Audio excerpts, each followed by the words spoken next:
आज मैं आपके लिए बहुत ही लजीज चिकन सूप की रेसिपी लेकर आई हूँ। बहुत ही आसानी से इसको बनाएंगे, लेकिन टेस्ट इसका नेक्स्ट लेवल का होगा। सिंपल से इंग्रेडिएंट हम इसमें ऐड करेंगे, कुछ भी एक्स्ट्रा नहीं जाएगा। ख़ास बात ये कि मिनटों में तैयार हो जाएगा।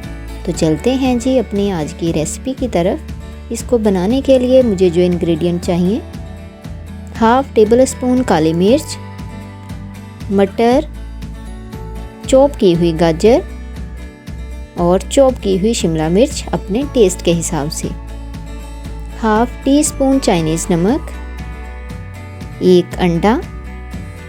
ये मैंने 2 ग्लास पानी में 1 पाव चिकन, 2 बड़ी इलायची, 4 से 5 जवे लहसुन और हाफ टेबल स्पून नमक डालकर 25 मिनट इसको बॉईल किया है। अब ये चिकन निकाल कर मैं इसके रेशे बना लूँगी। 1 tablespoon chilli sauce, 1 tablespoon सिरका, 1 tablespoon soya sauce, 1 tablespoon cornflour, 1 tablespoon जैतून का तेल।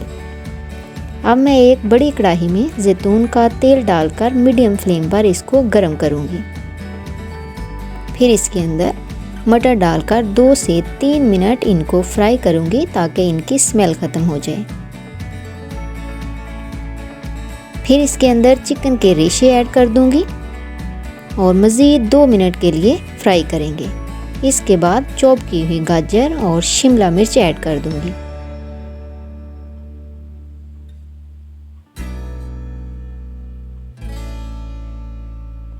साथ ही चिली सॉस, सिरका, सोया सॉस, चाइनीज़ नमक और काली मिर्च डाल दूंगी।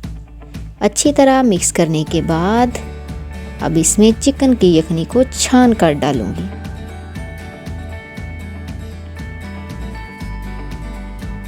अब इसको कवर करके 10 मिनट के लिए छोड़ देंगे ताकि सब्जियां कच्ची ना रह जाएं। 10 मिनट बाद अब मैं अंडे को अच्छी तरह फेंट कर इसमें डाल दूंगी। मुझे अंडे के छोटे छोटे पीसेस चाहिए, इसलिए मैं चमचा हिलाते हुए अंडे को ऐड करूंगी। अगर आपको अंडे के बड़े बड़े पीसेस पसंद हों तो आप इसको मज़ीद 1 मिनट स्टे दे दें। अब इसके अंदर 1 टेबलस्पून कॉर्नफ्लावर पानी में डालकर इसमें शामिल कर दूंगी और साथ साथ मुसलसल चमचा हिलाते जाऊंगी ताकि इसमें गुठलियां ना बन जाएं। फिर 5 से 7 मिनट तक इसको पकाएंगे। जब ये गाढ़ा हो जाएगा तो इसको खूबसूरत से बाउल में निकाल लेंगे।